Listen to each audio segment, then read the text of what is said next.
I think we're live. Hello to everyone who may or may not be watching this across YouTube, LinkedIn, everywhere else. Twitch we're streaming on as well. This is This Week in Sales. If there's any issues with the audio, anything like that, do let us know in the comments below. This is the first time we've gone live, but we'll jump into it and hopefully it will all work out. So, the intro on This Week in Sales, we're going to be taking a look at selling in the metaverse. If we need more salespeople or more sales bots, which platform is better, Salesforce or Microsoft Dynamics, and much more. My name is Will Barron, founder of Salespersonorg, and joining me, the co-host of the show, Sales Royalty, Victor Antonio. Victor, how's it going, mate? Well, I'm doing exceptional. This is our first time live, so by the way, if you're watching this live, leave some comments. Let us know how we're doing. If we're screwing at us, let us know how we're doing. So, Will, good job, by the way, on your side. Will is like the master machinist, the background maker, the Wizard of Oz. So how's it going for you, Will? What's new for, this past week? Dude, all I've been really thinking about is, it's my birthday yesterday, so thank you for the either in time or belated birthday celebrations that never came my way. So I appreciate that, Victor. Happy birthday, Will. And I bought myself a new drum kit. So I've not really properly played drums since I was a kid. So I thought we're talking drums. Yeah, drums, like so not a pad, like so drums. It's an electronic drum kit, but it's a Roland stage kit, so it looks just like a real kit. It's real drums, but are triggered as opposed to like plastic pads. So I've half got it set up. I didn't have time to finish it off, getting it set up yesterday. So as soon as we wrap up here, I'm going to be jumping back in and doing some recording. Amano says, happy belated birthday. I appreciate that, Amano. And yeah, if you've got any comments on any of the topics that we'll talk about on This Week in Sales from this week moving forward, do drop them in the chat box below and we can do it live and integrate you into the show itself. Victor, should we jump into the first topic? No, wait. You got to explain something here. I mean, why the drums? I mean, you want to be like John Bonham? I mean, why the drum set? Why now? What midlife crisis are you going through that you had to go out and buy a drum set? So we touched on it briefly last week, right? I'm 35. And you said that that's half of my life gone, and the average person lives to 70. Now, I hopefully am not an average person, and hopefully with the onset of modern medicine, I reckon I'll live to 110 plus, or unless I get run over by a bus or something in the meantime. Obviously, possible. Can't control for that, the Black Swan events. And so I was just like, right, the business is going really well. The content's going well. Everything's growing. Everything that I set out to do kind of 5-6 years ago, starting Salespersonorg, it's all like plodding along. And you'll understand this concept, Victor, of success being lumpy, of you put in 1 unit of effort each day and you're expecting, your brain's wired for 1 unit of success back, and you don't get that. You get 3 years. Wait. I want to make sure the audience heard that. Success being lumpy? Success is lumpy. I've never heard that. It must be is that a UK phrase? Lumpy success? No. I've never heard success and lumpy put together. So let me explain that. Every day you go to work, you grind, right? Especially in sales. You put in 2 units of effort each day, and your brain is wired that, because if in hunter-gatherer times, you would go out, you'd kill a deer, moose, whatever it is, you'd drag it back the same day and you'd eat it. I don't. This is not a topic that's. I love the way you go down these rabbit holes. Now we're back in Neanderthal times. Go ahead. Continue on with the story. But that's why our brain's wide. You put in 2 units of effort, 1 unit of effort, and you expect 2 units of effort, 1 unit of effort back, right? Success doesn't. I don't know about you. You can tell me otherwise in your career. In my career and business, success is not like that. It's lumpy. You put in 2 units of effort for 3 years, and then you get 500 units of effort back in one go. And you go, okay, that was great. That was a big deal. I closed. That was the best year of commissions I've ever had in my sales job. And now you get back to the grind. So that's what I mean by success being lumpy. Does that make sense? All right. Yeah, we'll just call it, on our side, I think we just say, it's bumpy. But if you want to call it lumpy, that's bumpy, fine. non-linear, however you want to describe it. Got it. The point being, Victor, is I'm grinding my ass off each day, waiting for this next big deal, this next opportunity, whatever it is. And I now feel like I've got a little bit of the formula down of stuff that works, stuff that doesn't work. And so I know what I need to do each day. Like it's this idea from, I think it's a Jim Collins book, From Good to Great, where the best companies do a 20-mile march each day. So they bookend the days, right? You know what? Well, you're like a true salesman. It's like you never really answered the question, why drums? So I'm getting it could have been a saxophone. It could have been a harp. And you're a harp would have been interesting. A harp would have been interesting, by the way. A harp would have been interesting, but wouldn't have happened. So the point of where I'm getting to, if you weren't so rudely interrupting me, and we can see the comments here. By the way, should he get to the point or just keep talking on and blathering about the Neanderthals? Emma's chiming in saying, would agree, non-linear is a bit more common in the US. Okay, so as I translate this from the Queen's English into US speak, non-linear success, right? Thank you, Emma. There you go. Thank you, Emma. The point being, Victor, I feel like I've got the momentum. I feel like I've got some things down. I don't want to take my foot off the accelerator, but I want to, from this year onwards, engineer a little bit of time for myself. And one thing that I hate doing is wasting time. And I feel like learning an instrument is something that is a pastime, a hobby, it's an interest, but it builds on top of itself. It's compounding. 10 years from now, hopefully I will have somewhat mastered the drums, and I might not make money from it. It might not be something that adds to social status or anything like that, but it's a skill that's not necessarily useful, but is somewhat valuable. And I used to play drums as a kid, so I thought I would continue to compound on my interest as a kid. I used to play in all kinds of punk bands, rock bands as a kid, indie bands. And so that's why drums, and that's why drums now, because I basically had no hobbies other than like jiu-jitsu for the past like 5 years. I've done nothing but work. So this is my first step at not necessarily work-life balance, but a extra bit of time in the day just for me. Got it. Freud would probably say you're just trying to relive your childhood, but sure. I understand you. I understand. I'm messing with you, but I understand. I think it's something to do with the thing is we're playing with technology all the time. Like you're always playing in the studio, you're building a lot of stuff with salesman.org. You just want something to disconnect, so to speak, with something that's more, I guess, organic, even though you're playing on electric drums. But I get it. It's more organic. You're actually physically doing something. I was sat, long story short, I could have just answered your question with this. A few weeks ago, I sat there listening to music and I was playing drums, like air drums as I was going along. I was like, I really enjoy listening to music. I used to really enjoy learning drums, playing drums. It's like, why don't I just do more of it? Like, I'm getting to 35. It's like it's probably at least a third of my life gone, depending on however things go. The goal is to die with the least number of regrets, right? So Agreed. Business is going great, family's going great. Got me dog, he's killing it. A few hobbies on top of that. That's a nice little life. Then that's how I figured it anyway. All right, I'm not even going to comment on the dog killing it, but go ahead. The dog's crushed it, dude. We'll get into some sales news. All right, let's do it.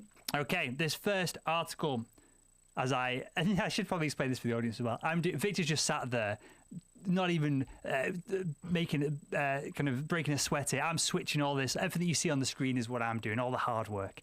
So bear that in mind if there's a little bit of disconnect between what I say and what's on the screen. But this first article, Facebook unveils Horizon Home, social VR, Messenger, VR calls, fitness on the road to the metaverse. Victor, have you stayed on top of this idea of the metaverse that Facebook has been putting out? I've heard it, and then when you sent the link for YouTube, I actually watched, I think, about maybe 20 minutes of it. It's really fascinating. It actually helped me understand a couple of things, which I'll get into in just a bit, but I'll let you continue with this. Like, what grabbed your attention with this one, and what do you see? I guess, fast forward this, what is this going to look like for us? Sure. Well, let me just dive into this article and then we'll project things forward for anyone who's unfamiliar with Facebook now renaming to the metaverse and Zuckerberg going on all these podcasts and talking about the metaverse. So this is an article from venturebeat.com. You can find this in the show notes of this episode over at thisweekinsales.com. And Facebook has turned its social media battleship towards the metaverse, the universe of virtual worlds that are all interconnected, like novels such as Snow Crash or Ready Player One. It's basically you in a seat, sat there with VR glasses on, living a better life in the computer. That's basically where all this is going to go, right? And Ready Player One is a film and a book that kind of parodies some of this as well from a science fiction perspective. And I'll link again to a video that Mark Zuckerberg, Facebook, Meta, however they're rebranded now, put out.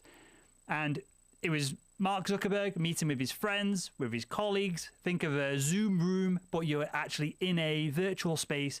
You could be yourself. You can be a cartoon version of yourself. You could be a hippo wearing a ballerina's outfit, whatever tickles your fancy in the environment, right? But the point of it is that we're all meeting in these different places. we're all meeting over Zoom. Why not make the Zoom experience essentially more tactile, add a 3D element to it, and get us more sucked into this world? And from Facebook's perspective, clearly they're trying to own the environment that we live in. It's not enough for them just to own the platform that billions of people spend so much time on. They want to own the world that our brains are kind of second lives from that side of things. So how does this relate to sales, Victor? Clearly, at some point in the future, we're all going to have VR goggles. We all have got iPhones. It's going to be as ubiquitous as what an iPhone is. We're going to be jumping into Zoom meetings in a virtual environment. Is that fair to say? Oh, I think it's very fair to say. I'm trying to understand, like, again, I think we're all trying to wrap our brains around how this is really going to work. People have just discovered Zoom about 1.5 years ago because of the pandemic. So now we're going to throw them into the metaverse and you're like, what? But what's interesting about this technology is, you can jump into this space, but if I jump into the space, a customer has to jump into the space with me. That's one way. I really see this being very valuable when it comes to training salespeople, because we can create scenarios and move things around and just kind of make things, uncomfortable / awkward to kind of represent some real life scenarios. So that's my immediate, this is how I see it being applied. I think it goes way beyond that. I think at some point in time, you're not going to go to the office. You're just going to be sat at home.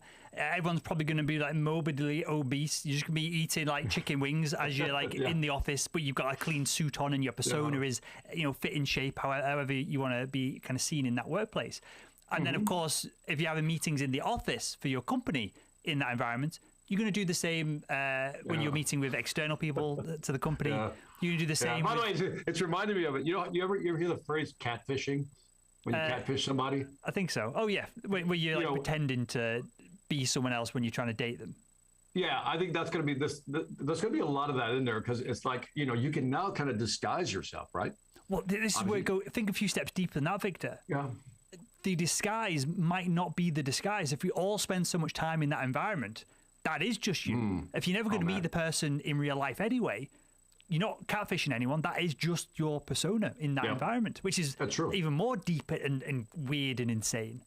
That's definitely in the Matrix. That's definitely in the Matrix. And by the way, I put some notes here because I wanted to highlight something here.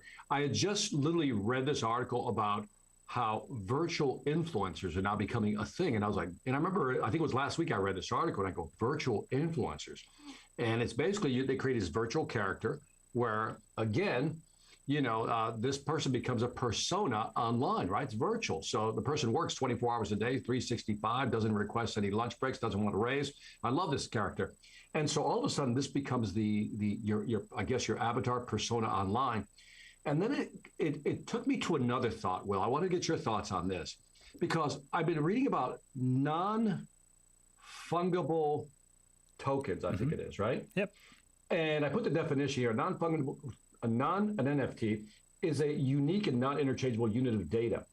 And I didn't really understand this. And you're highlighting this metaverse really brought this all together for me because in that video, Mark Zuckerberg is talking, he's walking around this virtual house, right?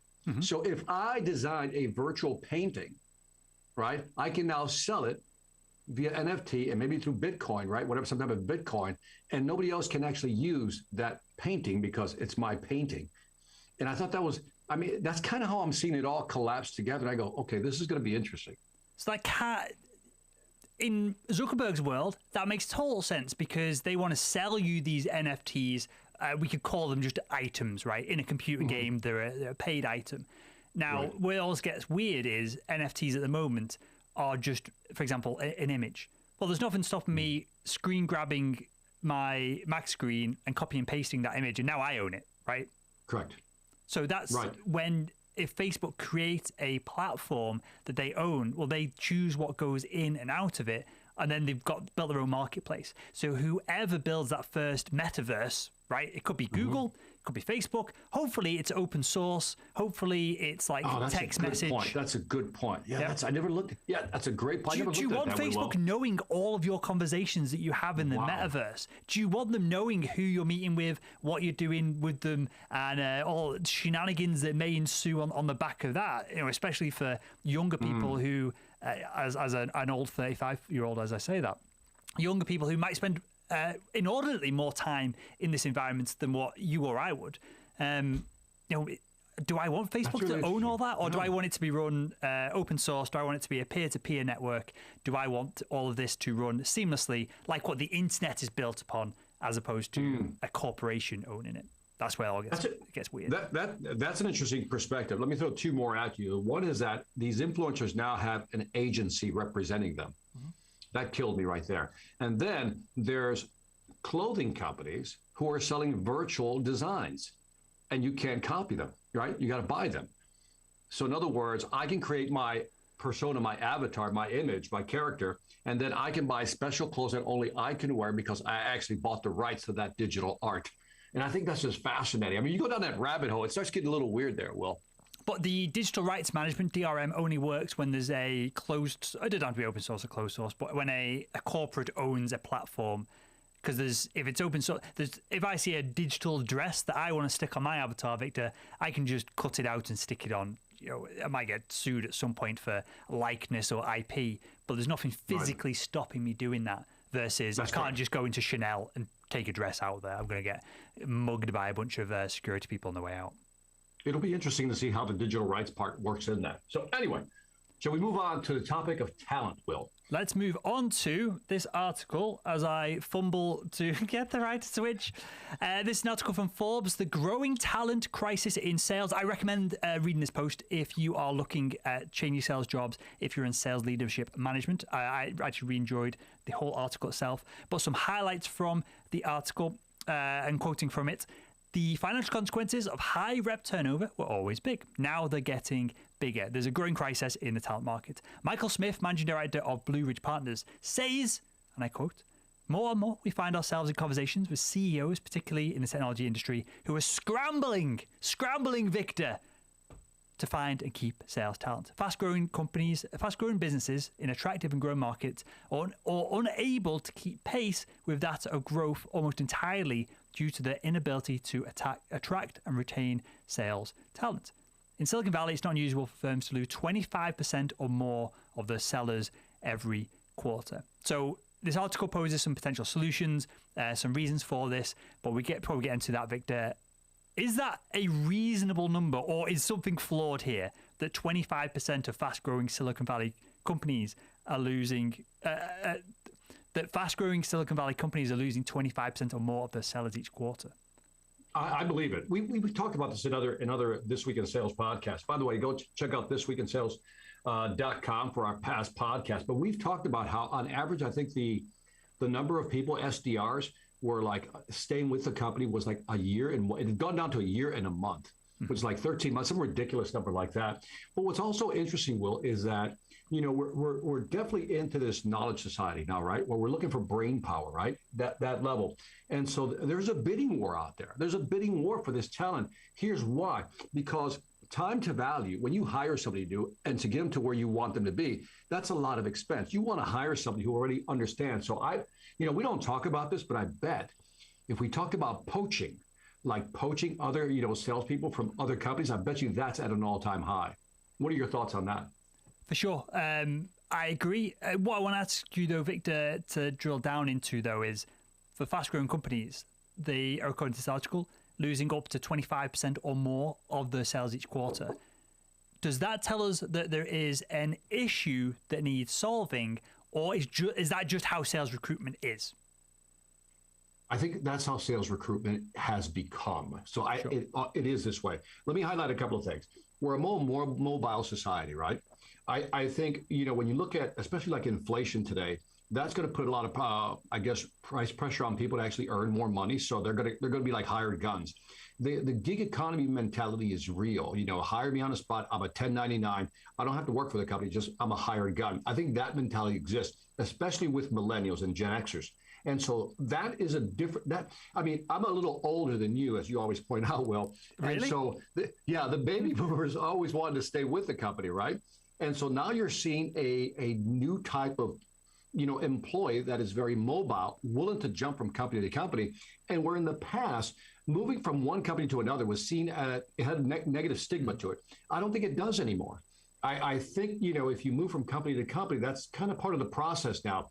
Where I think companies need to invest, and this is the hard part, Will, I've always laughed or joked or maybe didn't take serious the word culture. I used to kind of go, I poo-poo the word culture. But I think now is a time where culture, a company culture really comes into play. In other words, I want to make money, but I also want to feel like I'm part of it, I'm needed, and I feel comfortable in it. So I see culture as a rising standard in a lot of companies. Up your culture game. For sure. And that very literally echoes what this article continues to say. Frank Jules, president of global business at AT&T, says, "We view and treat our people as our biggest selling asset. I'd say they're our secret sauce. We invest in training, development, and retaining our sales teams. They feel good about their career advancements. We have great career pathing. We say you own your career, and we back it up. We're very transparent on how to get from level 1 to level 2 to level 3, or to keep it simple, how our jobs are advertised." This is something that I've never had in a sales role, where it's maybe hit your target for 2 years and here's the next step, or do this, this, and this, do this internal accreditation, and you move on to this next step. That is something that almost gamifies the internal sales process, and that's something that, as a millennial, at the top end of the millennials, I feel like my group of people, my kind of people my age, people I've discussed this with, they would respond well to that for sure, versus, hey, you're in sales, you might leave at some point, hit your target, is a commission, surpass your target, and we'll just increase the quota next year, which is, I guess, traditionally how sales has been done. I'm thinking about, as you're talking, I'm thinking about, you triggered me to think about, again, Daniel Pink, who I've mentioned before. When he wrote his book, Drive, about what motivates people, he said, beyond money, it was autonomy, the flexibility to do things when I want to do them. That was one. The second was mastery, and that's that career pathing here. I want to be able to grow. And then the third one was purpose, and I got to find meaning in this job. And I'm wondering if that's, I guess the cultural equation, right? If you can put all those three together, give them the freedom to do what they want, allow them to grow, but also let them understand the meaning, the finding the why, which is, the Simon Sinek, start with why. I think all that put together is what companies are going to have to wrestle with. The career pathing is easy. I think that's the easy one to do. I think it's creating a culture of where you feel safe, secure, appreciated. I think that's tough to pull off. I'm not sure if the career pathing is so easy, because where'd you go from, if you're a great seller, where'd you go in the sales role other than senior salesperson? Then you don't really want to go into management, because you don't want to manage people. You want to continue making bank and closing deals. There's sales adjacent things, sales engineering and different kind of side jobs that we've talked about on the show before. But I don't think sales is like a normal career where you go from pleb manager to middle manager to VP to executive C-suite. How can we change that, Victor, to make that process of so we can have a pathway that isn't just sales management? Because I never want to work in sales management. If everything falls apart for me, this show, you say something horrific and we get struck off by all the sponsors and advertisers that make all this happen, I want to go back into a sales role. I definitely don't want to go back into management. Yeah. By the way, to go back to our linear thinking. So I think these paths aren't really linear, and I'll use me as an example. I started in engineering, went into sales, then said, let me just try application engineering, kind of like that. Then let me try software engineering. Then let me go back to technical support. And then I went over to, I became a product manager because my boss said, you got to learn how to run your own P&L. And then I jumped back into sales. And then I could have gone into marketing. I chose not to, but there was another role that interests me. So I think people have not so much linear interest. If they know that they're growing different parts of their, I guess, portfolio, their intellectual, prowess, then I think they'll move sideways. They'll do some laterals. They might even take a step back. I went from a VP of sales back to a product manager just to be able to run, a product management team and understand what a P&L was. And that allowed me to move faster up the corporate ladder. And I think that's what's allowed to do. Is this the answer, Victor, to the hiring issue?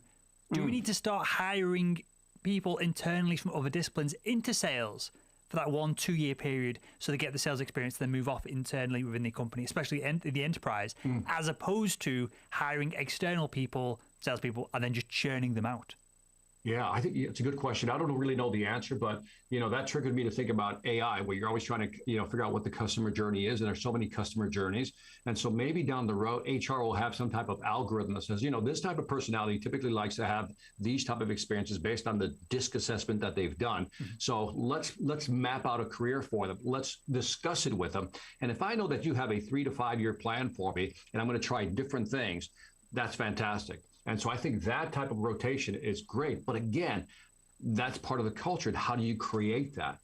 It's really tough to do.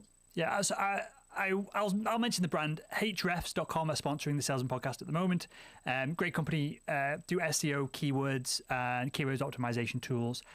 I won't say who in case he doesn't want me to say, but one of the chaps I was chatting with, he said he's a marketer. He said when he joined the company, he had to work in customer service for 2 or 3 months, whatever it was, and speak to customers every day, day in, day out, so he could see what the problems were, what the success stories were, and how he could help people. And that to me was, a light went off in my brain of, if Salesman.org ever does scale to the point of having offices with people in there, I would love that our finance director comes and works in sales for a couple of months. Our HR manager comes and works in sales for a few months. They might not like it.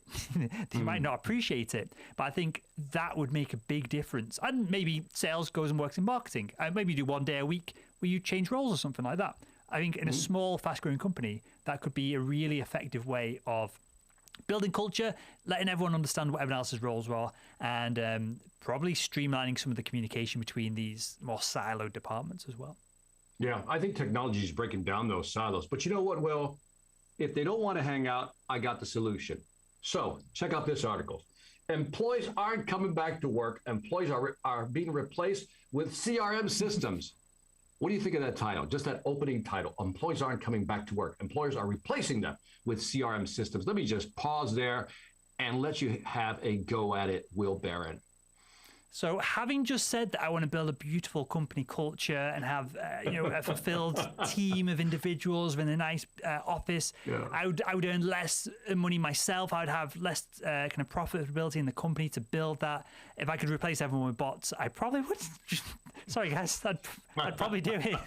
I would. I'm like, come on, bot. But that's not a bad thought. I mean, it's where can we fit them in that makes sense? That's what I would say. Anyway, let me read the article. There are more than 10 million unfilled jobs here in the United States, according to the Labor Department here, which is close to an all-time high. Question is why? Well, there are many reasons. Many people continue to stay at home due to lingering fear of the pandemic. By the way, if you agree with that, hit us in the chat. Others are living off their savings built up over time thanks to added federal unemployment benefits. Boom, hit us up on that if you think that's the reason. Rent abatements. Well, the mortgage abatement now is, I think, over. So now people have to start paying their mortgages again. And then stimulus checks and the rise of the stock markets. And my favorite, parents struggling with uncertain school schedules are concerned about committing to an employer. So all this is causing people to say, I don't want to work. And we got 10 million people, I think it's 10 million plus people who basically, these are jobs that are open, rather. By the way, the number of unemployed, it's not in this, but the number of unemployed here in the U.S. last month, we're a population of about 330, 340 million. 110 million people are unemployed or underemployed, which means they're not working. A third of America is not working. Say, these numbers one second. Say that again, because I can't quite wrap my head around that number. Yeah, by the way, and you can Google it as I repeat it. It's 100 million. I want to make sure I get it right. I want to make sure, because I don't want to misquote, because I had to read that. Here it is. 100 million. Here goes. So here's a website. It's called Job Creation Roars Back, yet 100 million in the U.S. not working. 100 million. And I'll read this. This is over at Hayes Post. Says, America's employers accelerated their hiring last month, adding a solid, 500,000 jobs, right? The most since July. But that again, so the Labor Department reports an unemployment rate of 4.6%, which fell from 4.8, right? And this is where people don't understand. There's unemployment, then there's underemployment, people who stop reporting that they're not working. And so there, as you go through the numbers, I'm trying to find the Labor Department, here it is. The Labor Department's Bureau of Labor Statistics said that 100,450,000 people in this country were not in the labor force in October.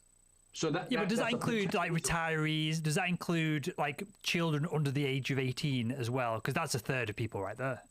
No, I don't know, Will. I don't know. But it's an insane number anyway, isn't it? Right. It's the same number because, if you look at the retail business, we need some of those young people working. Even if you have the older folks, why not come back into the workforce? But that's a big number, Will. How do we solve it, Victor? Well, I have no idea. You get a better economy. But what I think is interesting is that, we talk about, we're losing employees in the previous article you mentioned. Great point, by the way. And then now we had this statement here that employers are replacing people with CRMs. So in other words, part of the patch job here is to actually automate a lot of these jobs. Let me continue. So meanwhile, demand is up. The economy has recovered from COVID, and businesses are finding themselves actually able to, for the most part, still deliver. Now you got companies like sales CRMs, like providers like Salesforce, Zoho, Microsoft, that are helping to reduce the number of salespeople at their customers by generating, this automated quotes, automated follow-up, bots, answering questions. In other words, what we can automate, we will automate. And then you got service CRMs, that focus on customer service, such as ServiceNow, Zendesk, and Freshworks, are also helping to eliminate service staff. So their software bots are responding to customer requests where once a human was needed to be involved. Bottom line is, since we can't find people, part of the solution is what can we automate? What can we stick in as far as technology to kind of try to close that gap? I think that's an interesting perspective. It's a weird perspective because the way these products and services are sold typically is by the fact, or a research point. I think this came from Gartner originally, that salespeople spend 3/4 of their time each day doing admin. So a lot of these products and services are sold on the back of, hey, when an RFP comes in, we can automate some of this. When you need to send a quote, why are you writing out in Microsoft Word? We can automate this. And the point of, or the pitch of some of these sales tech products is that you're going to spend less time doing admin, so you can spend more time selling. But if you have maybe a bit of a backwards way of looking at things, you might go, okay, well, let's short-term maximize profitability by getting rid of a bunch of salespeople and keep profits or revenue the same, because these salespeople now have got more time to do the job of multiple salespeople, if that makes sense. It does. And I think it's a real complex answer, right? Again, the Gordian knot, very complex. If you're looking at simple sales process, you can probably automate a lot of that stuff and not really lose anything. But as you move down to the complexity spectrum of sales, that becomes a little more difficult. So I think it's finding the sweet spot for your company. But the good news is that automation, whether automating, proposals, responses, I don't know, creating an influencer avatar, I think that's big, Victor. I think that's massive. That's something I'm really focused on. If I just go to, if anyone is unfamiliar, if I go to salesman.org, I'm sure there is you can see our character here, Sam, the salesperson. There's Sam and Walter. There's the whole crew. I'm so focused. If I could do all of our training and not have me on the screen whatsoever, have these characters animated, our business scales like poof, overnight. Now, I'd have to hire animators and I have to hire probably voiceover artists, but I would essentially have engineered myself out of the business. And once you can change voiceover artists, you get people somewhat similar, illustrators and animators. Obviously, it's a skill set, but if they can copy each other, there's seamless transition between multiple people working there. If you could do that with sales, with brands like Drift.com and HubSpot and loads of brands now have chatbot services. If you can go that one step further with these chatbots that are just going down simple decision trees of if this, then that, yes, then no. If you can get a step or two further down that pathway where they seem like a little bit more of a person and you can have one avatar representing the company, that is a scalable selling solution that if you're first to market in your space and you're selling to someone like me, who I don't really want to get on the phone with a salesperson 9 times out of 10. I'll get on the phone with a product specialist, someone who's going to educate me, give me insights on the industry or whatever it is. But I don't need to get on the phone. By the time I've made a B2B buying decision, or I'm in that process, I'm so far down the buying process that I don't really need to speak to a salesperson. I know exactly what I'm getting, what I want. And so if I can interact with an avatar, it's almost a potentially value add to the interaction because it could be really cool and exciting, especially if you're the first one in your industry that does it. I don't know if you have it in the US, Victor, but when you order from Domino's in the UK, you do your online order and then you get this like animated pizza box kind of character that tells you, and it's obviously live, it's just on a timer. It's not really tracking when your pizza goes in the oven, when your pizza goes out the oven. but it tells you your pizza's in the oven. Then it cracks a joke and then says, hey, we're just double checking, quality checking your pizza. Your pizza's in the van, it's coming over to you. And it's That's cool. Then it's like, Barry, the deliverer, is arriving in 5 minutes. That subtle extension of brand of, now I've not just ordered a pizza, I've had a bit more of an experience from it via an avatar, via something that's automated, via something that's scalable by rows and stacks of computers, which are super cheap to run in a big air-conditioned warehouse somewhere. That could turn sales, business, everything else on its head. But I just don't feel like we're as close to this as what me and you like to think we are each week when we talk about these kind of things. Yeah, I think one of the values I see, taking your avatar, extending it one step further. I like the domino example. That's a really good example of, just kind of keeping people up to date to where they are in the process. It calms the amygdala, their anxiety down. That's a product right there. There's another Will and Victor product of it. Just you. Your quote's just been quality checked by our legal team. Your quote's now with you. Hey, you're overdue on your quote. You're overdue on your invoice. We can give you a 5% discount if you do this and this. All automated, all marketing automation. I don't know if anything like that exists, but you stick a cute character on the side of it or some kind of inspirational, I don't know, obviously with Nike, you're not going to have the Nike tick like chatting to you, but you might have a pro athlete. Imagine you order a pair of shoes and you get like a semi-customized video from Michael Jordan going, hey, your shoes are in the post. Something like that, adds to an experience in a marketplace of commoditized products where most trainers are pretty similar, right? At this point with trainers, pretty much all of it is just brand. So, that could be a massive differentiator. No, I love that. I was going to mention that one of the things that this solves, if we can get the avatar, the animation, to kind of even look like us, which is probably the easiest thing to do right now. But then every conversation using AI and machine learning is now stored within that avatar, within that persona, that influencer online, that virtual sales trainer, right? That virtual salesman rather, or saleswoman. And so now what I love about that, if your avatar is not going to go somewhere else, right? That animated character, that bot of you is not going anywhere else. Those conversations stay with this company. And I talked about this in my book, the Sales Ex Machina book, that conversations with customers now become an asset for a company. So all these conversations that used to leave when the salesperson left now stay with the company. So add that on top of it. Add your customer experience, well, what you just mentioned, a couple of examples, and then now add a bot or let's call it a virtual avatar that now gets smarter with every interaction. I mean, it gets a little scary because they'll be able to have more fluid conversations. We're not there yet, but I don't think we're that far. No. Something we're working on with our Selling Made Simple Academy training program it's dead simple. Have you read Hooked, the book? Years ago. It came out a few years ago, didn't it? Maybe a decade ago. It was. It's all about getting users back into apps, back into technology, because I don't know the statistics, but so many people download something, open it once, they never open it again. So you need, and this is how habits are formed. You need some kind of notification, some kind of ping, some way of getting people to go, oh, I remember that. And then once you've done that 5, 10, 100 times, people will then, as soon as they open their phone, they will open Facebook, right? And you've got it ingrained into them. So I'm really thinking hard, and I'm really trying to develop a notification system for our training product. And what I'm going to describe here is like level 1, like crappy plebeian startup, low budget, zero budget, kind of what we're talking about here. I'm using the characters to be like, hey, you've not logged in a week, and the characters are all looking dead sad, and you get an email, and it's customized, and you get like your name in a speech bubble, and the characters from Salespersonorg are talking to you. You don't log in a month, and they're all like desperate. There's tears like flowing out of their eyes, and we've got all the illustrations and that done, and it sounds stupid. No, it doesn't. It sounds very creative, actually. But it is so simple and ridiculous.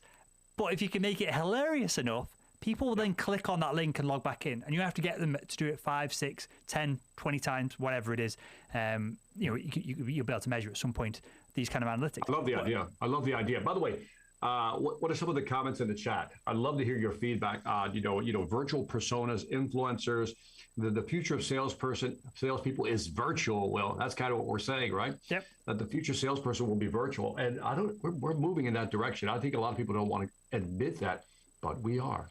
Jesse says, good evening, gentlemen. Good evening, Jesse. I assume you're on this side of the big ocean if you're in the evening. The problem is, Victor, I don't know about when you do live content, mate. I have some trolls in my audience, and I think it's good-hearted trolling. I have to quickly read the comments before I read them out on. I have that. Because they try and trip me up. That's part of the game. Emma says, my focus is emerging technologies, and in our industry, this coining of meta as the new Facebook is getting a lot of negative sentiment because the metaverse is going to be much bigger than Facebook, and they are not known for respecting data. So there we go. Emma is in the space that we're talking about, probably more of an expert in that space than what we are. And obviously I think we all have. What do you think? What's the first thing that comes to mind when I say Facebook to you, Victor, as a brand? What's the feeling or emotion that you get? It's positive, actually. It's positive for me. I know how people slice and dice Facebook, right? But, so on the negative side, people talk about data security and stuff like that, right? Privacy issues. So that's the negative side. I don't like the fact that the platform has been used as a political tool, right? For either party, political tool. It should just be a community, right? Just a community. And that's why I see the positiveness of Facebook. And that is that, people share a lot of memories on Facebook. And I love when I log onto Facebook, that I see, hey, 8 years ago, this happened, or this. I mean, it brings back nice memories. So there's some positive associations there. Look, they're not perfect. And I think they're trying to figure it out like we all are. I mean, if you really look at it at the length of history, look back, I mean, we're like just basically starting out with all this and it's all new. And I think we're learning as we go along. We're kind of feeling our way through the dark, but I think it's too easy to piss on Facebook's head, so to speak, because of some issues that they're dealing with. There's a lot of positive stuff that come from Facebook, and we never emphasize that. So I'm more positive than neutral, but not negative on them. You're such a boomer. I am pretty down on Facebook as it's just a complete waste of time and energy. And if Facebook didn't exist, the world would probably be a more productive place. And don't get me wrong, I'm a hypocrite because I advertise heavily. I don't use Facebook. That is so biased. One second, Victor. I don't use Facebook. I've not logged into my personal account for maybe literally 4 or 5 years, right? There is no new pictures. No. I have like 15 threads on there. If you don't have friends, I mean, I can see why you would. But I advertise heavily on the platform because it's so good at targeting people. So and by the way, joking aside, I mean, I think I look at Facebook once every 2 weeks. I mean, there was a time I went like 5 months. Well, it can't be that amazing then. It can't be that incredible. The thing is, I view it almost as an electronic journal. Sure. One of life, so to speak, right? When you want to post something. Because remember, when I post something on Instagram, which is owned by Facebook, now Instagram, I'm all there every day. And so a lot of stuff is posted to Facebook as well. So I view it almost as an album, but it's always interesting. Like literally the other day, I wanted to look up to see a family member came to mind, and I wanted to know what they were doing. And where's the first place I go? Facebook. Oh, what are they doing? Look at the pictures. Send them a nice message. Boom, I stayed in contact with them. So that's the positive side of it. Is it a waste of time? Oh yeah, you can go down a rabbit hole on that one. I don't. I guess it's how you use it. I just pick up the phone. I didn't used to do this. Up until my mid-20s, I would do what you just described, and I'd hide away from people. I'd feel like I was saving time by not ringing people. Now I just ring people. I feel like super disconnected. So let me challenge. that. Okay. So you're thinking of me. You want to call me, but I'm on a different time zone. All right, I'll just say, I got to call somebody in India, right now. It's a different time zone. We can use that. So there's ways of. I got a lot of international friends that it's always great to communicate with, especially in the Gulf regions, right, in the Middle East. And so it's always nice to send somebody a message or something like that. So I get the whole thing about calling. By the way, we all have our circle of friends we always call, right? People we always dial. But I'm talking about those second order relationships that, they're important, but, they're not your best pals. I think that's where you can kind of connect with them on Facebook. And I think that's why I see it positive. I just don't have those second or third order connections. I'm defending Facebook. Who would have thought Victor would defend Facebook? You know what makes me mad also? I think it's I really don't like everybody who wants to monkey pile on top of Zuckerberg all the time. You know, it's like I don't like the monkey piles on Elon Musk, Jeff Bezos. Everybody just wants to piss all over the capitalists who put all this together, right? But hold on a second. You know, that's not. I don't have an issue with Mark Zuckerberg. Clearly, he's an incredible entrepreneur, and net his value onto the planet is probably positive, right? Definitely for the likes of Musk, right? Clearly, he's adding way more value in over the next 20 years if he completes. But I love the way you said that. I love the way you said that the net is positive, and so they have some negatives, but the net, as you say, I love that, is positive. Well, the market's telling you it's positive because they're making billions of dollars every year. Yeah, I mean, we I'm trying to censor my language here, but we complain about these people, and then we use their products, and we buy their products. I'm like, really? You know, like Facebook, everybody wants to jump all over Facebook. Well, stop uploading your precious data. And by the way, you sitting on the beach sipping a pina colada with your toes in the sand is not real data. So don't worry. Nobody's going to steal that data from you. Dude, it is. They know where you are. They can target you with local ads. They know what you're drinking. They're using facial recognition to see who else is in the pictures. Maybe they're looking at how athletic, your body shape, what you're wearing. Yeah. Dude, it's insane the data that they're pulling from all this. Suggest things you may need. Yep. Suggest things you may need. That's a positive. And the net. I like your net positive. So anyway, lately I've been seeing everybody jump on these like Elon Musk or Jeff Bezos, especially on Jeff Bezos. I see that a lot. I'm like, do you know what he's done with a supply chain? The most complex supply chain in the world. And the delivery system is just incredible. And you're going to complain that the man makes a lot of money and he doesn't pay enough taxes, which is the biggest lie, by the way, because of course he pays taxes. But anyway, go ahead. I think I got on a rant. We won't dive into any further, but I think there's multiple things here of the politicization, if that's a word, of people not paying taxes is one thing. People's personal missions and what they've achieved and what they haven't is another. The company as a whole, what they're doing as its own entity, because Facebook's done some weird stuff and continues to do some weird stuff, right?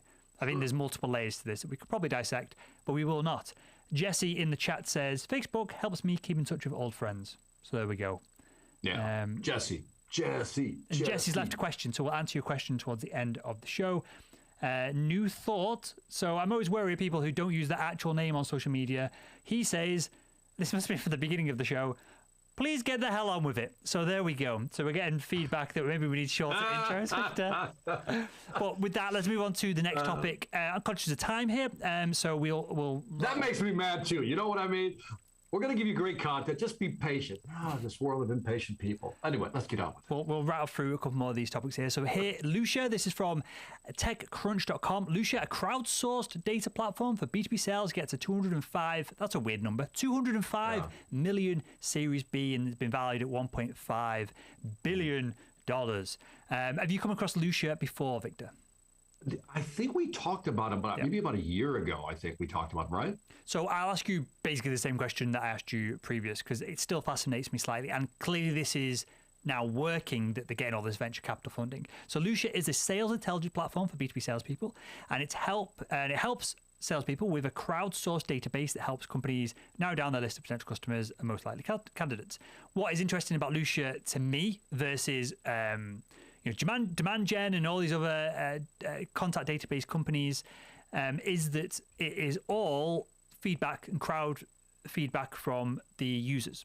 So Lucia says its user community, which contributes data like company information and business contact details, now includes more than 800,000 sales professionals and 273,000 sales organizations. Users give feedback about database entries, which improves Lucia's algorithm and data sets. So I think the process here, I'm totally dumbing this down for myself and any other knuckle draggers listening to this episode of This Week in Sales. They go and scrape a load of data. Salespeople try the data. Some of the data works, some of it doesn't. The stuff that doesn't gets removed from the machine learning algorithm. They do more of the scraping that works, and everyone seems better off. Is this a smart way to go about collecting contact data, especially in like a database like this, where salespeople need active data on individuals as opposed to if you just wanted to call customer support where this information is already on a web page. Is this a smart way to go about it? So I think this is somewhat novel in the space. I don't know, Will, because I've never used one of these platforms. But, every time I don't understand a technology, I try to simplify it in my head. Like, what's the purpose and how would I use it? And so if I'm going after it, I'm looking at this from a B2B perspective, especially complex sale. I'm going after companies. Pretty much I know what companies I need to go after, the 10 to 20, 30 that will make my number, right? And then I'm going to go after these companies. I'm going to make contacts with everybody in the company that has, some type of influence in the decision. Why would I share that information with anybody is what I always have a hard time understanding when I hear these things. So this crowd, but when somebody gives you $205 million, maybe we're not seeing something that they see. But my whole thing is, why would I update or correct information or provide information that my competitor might see and then might use? I don't get it. I don't know this to be true, but I would imagine if I was building this, I'd have some kind of credit system where you flag up some shitty contact details, and then you get privileged to more accurate or more up-to-date contact details further down the line. That would seem to be not an unreasonable exchange of value there. Then I can see that, because then there's companies I don't compete with where I can probably help them and maybe update the data on that side, but I wouldn't update information that would, giving people information on my database, on people that I'm targeting. I don't know. Like I said, I'm not the person. I'd love to hear from the folks who've actually used one of these systems if they're on the chat. I mean, let us know. What do you think and how do you use it? That'd be interesting to find out. Sure. And I guess a lot of money, though. It is. A lot of money. Dude, we talk about this almost every week. There was so much money going around in these sales technology. Yeah. It's classed as a startup, but clearly they've probably got 300 employees at this point. Yeah. It's insane. Every now and again, Victor, and we've talked about this before, I almost go, I want a little bit of this pie, because I could come up with some idea. We came up with an idea earlier on of this avatar that guides buyers through the buying process and where they're at. That's a $1 billion company right there. Obviously, the execution and everything else that needs to go along with it maybe out of my wheelhouse, might not be something that I can pull off, but maybe it's in me, Victor. What about you? Do you have any aspirations to go for like a moonshot business? No. I've been down the CEO route of running a company and a technology company, and I have no desire for it. I don't have any. It's not me. It's not my thing. But maybe if I was super young, I'd probably want to do it. But I know too much to know how much work and effort that's going to take, and that's a hard push. But hey, I want to move on, and I want to ask this question to the audience, because this ought to be an interesting one here. Microsoft Dynamics versus Salesforce. Who is better? Who is better? Come on, in the chat, hit us up. Microsoft Dynamics, Salesforce. We'll call Salesforce the blue team, Microsoft Dynamics the red team. Who are you with? Come on, before I give you the details, who are you with? Hit it on the chat real quick. Let me read, because I came across this article. I just thought it was interesting, and I wanted to start a fight with anybody. It said, analysts have generally a favorable opinion of Microsoft Dynamics 365. They graded highly in the following areas. Forrester gives it high marks for Salesforce automation, but yet gives Salesforce the edge when it comes to Salesforce automation. Gartner gives a high rating in the field to Microsoft Dynamics over Salesforce, especially on the finance, ERP side, and supply chain. And Nucleus Research grades Dynamics well in the ERP space. Conclusion, if you're looking at it from a sales standpoint, Salesforce is probably the best choice. If you have a more expansive, enlightened view of the world, notice how I just kind of biased that, you want to go with a CRM that's more like an ERP system, which is Microsoft Dynamics. So what do you think of that? I'm trying to stir the pot here, Wolf. I'm trying to create trouble. I'm trying to get Salesforce people to get pissed off. If you're in the enterprise, I'm right, and for context here, clearly I work really closely with HubSpot. We're on the HubSpot podcast network. There's HubSpot adverts in like loads of our content. If you're in the enterprise, it's difficult to beat Salesforce. HubSpot are coming up into that marketplace. They've traditionally been for startups and scale-ups as they brand themselves. But I don't know why I would choose anything. If I was competing, if I had to choose guns ahead, Salesforce or Microsoft, I feel like Salesforce is the default, right? It's the industry standard. And to become an industry standard and to remain an industry standard, typically means that you're doing something right. So when we're talking about not 30 quid a month, $60 a month, or kind of the numbers that I pay for us, well, I get CRM free from HubSpot, but the numbers that I would be paying for a small business via HubSpot, Salesforce, when you're scaling that up into £1 million a year, 500 grand a quarter for these large enterprise CRM systems to get enough seats for your whole entire sales team, I don't understand why you wouldn't just go for the industry standard, because they're not. I think when I look at companies who want to scale, like a manufacturing company, for example, where you have to handle, you got finance, you got inventory, you got production, you got all these things, including sales and marketing. You got to bring it all together. That's why I think of Microsoft Dynamics really kicks in. So the 365, you could also say it's also 360 because it tries to do more than that. Sure. But you're right. If you're just trying to scale a sales business, I mean, Salesforce seems to be based on what Forrester, Gartner, and Nucleus are saying, you would want to go with a Salesforce on that. And I agree with that. For sure. Vijal in the chat says, Salesforce any day. Any day. There you go. He must be a Salesforce user, man. Hey, can I highlight something in the Culture Corner? You can. If I can just jump into that. I was speaking to Anthony Iannarino a while back. Anthony Iannarino, sales trader, good dude. Go to, I think it's anthonyiannarino.com. Has some great books, great content. And I remember I was talking to him about, the whole mindset thing we had talked about in the past, Will. And he recommended this book called Liminal Thinking. It's a subtitle, Create the Change You Want by Changing the Way You Think by Dave Gray. And I'm on my second read of this book.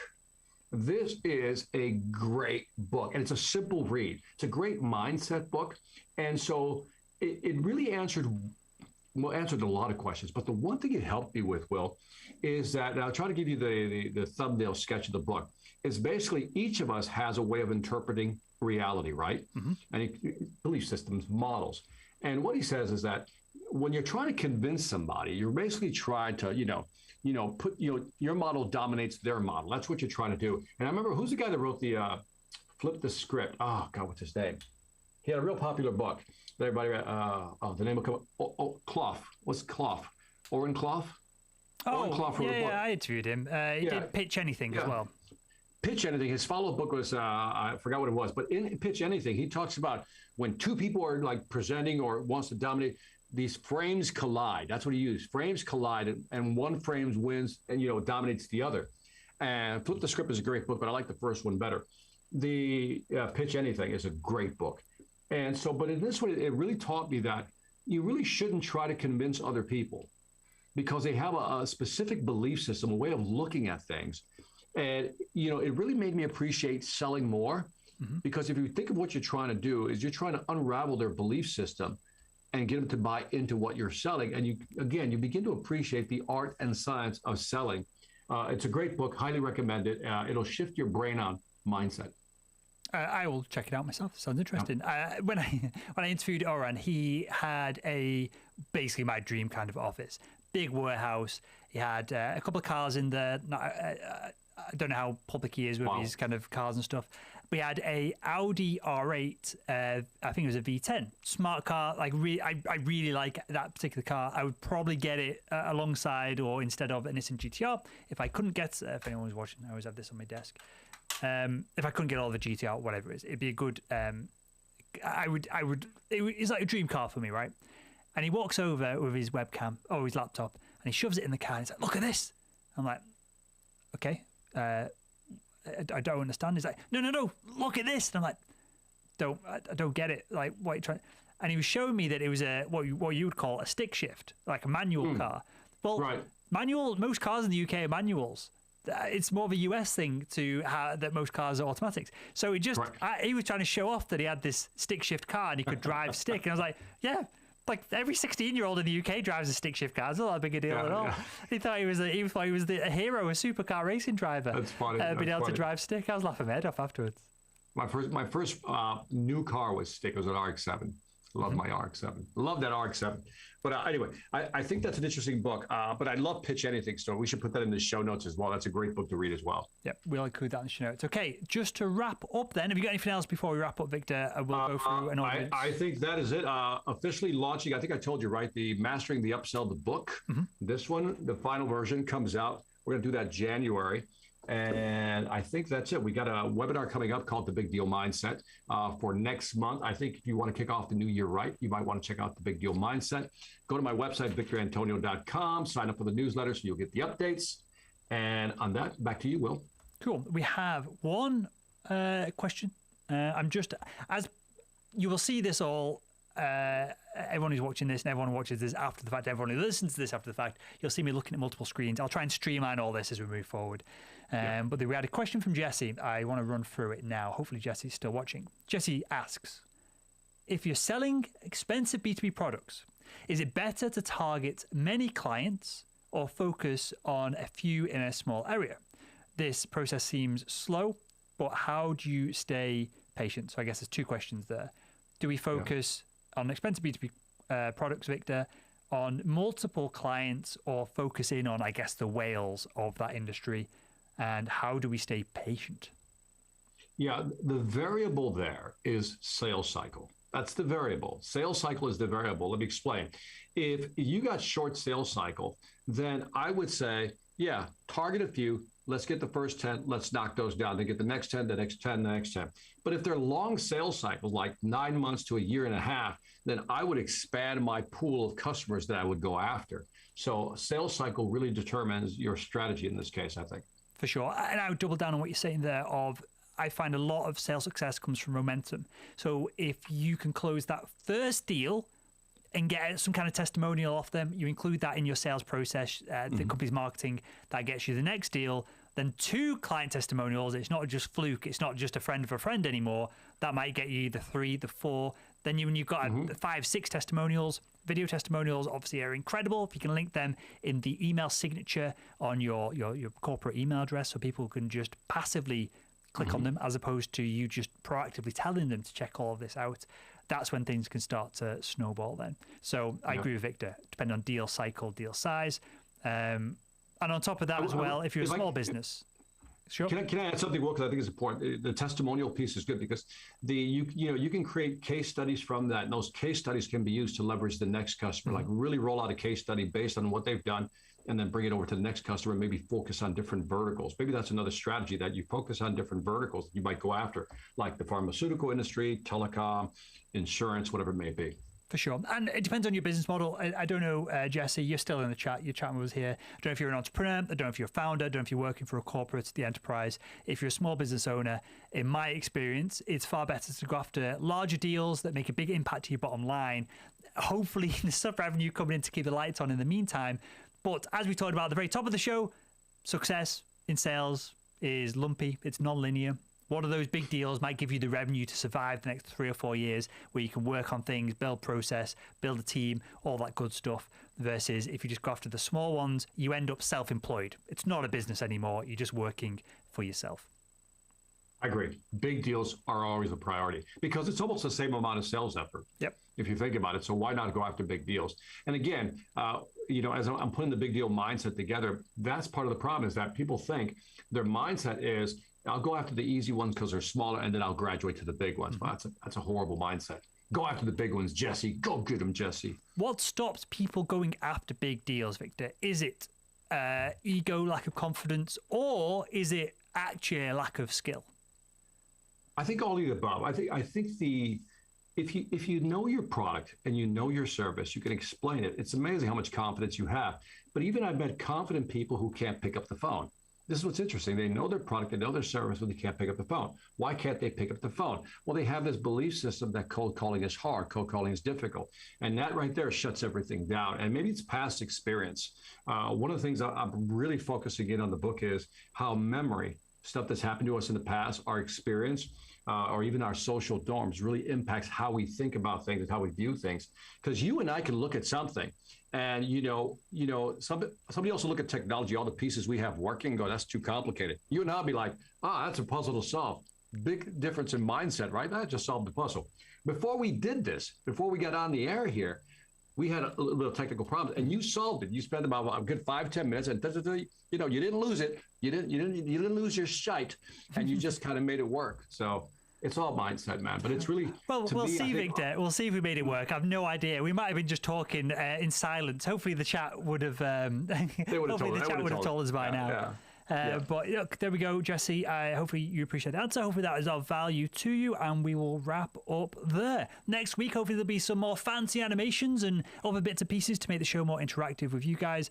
We appreciate the live comments and the chats. Obviously, if you're watching this after the fact, which the majority of people will be, whether they consume this on YouTube, Instagram, I think we're on Twitch, we're all over the place, Victor. Do leave a comment below for a question, and if you've got questions, and we will answer your questions towards the end of next week's episode. The more interactive we can make this, the better for you guys, for us, more interesting experience for us to do the show live as well, I think. And anything else to add before we wrap up, Victor? That is it. Have a great sales week, everybody. Cool. That was This Week in Sales. That was Victor Antonio, Sales Royalty. My name is Will Barron, founder of salesman.org, and we'll speak with you again next week on This Week in Sales.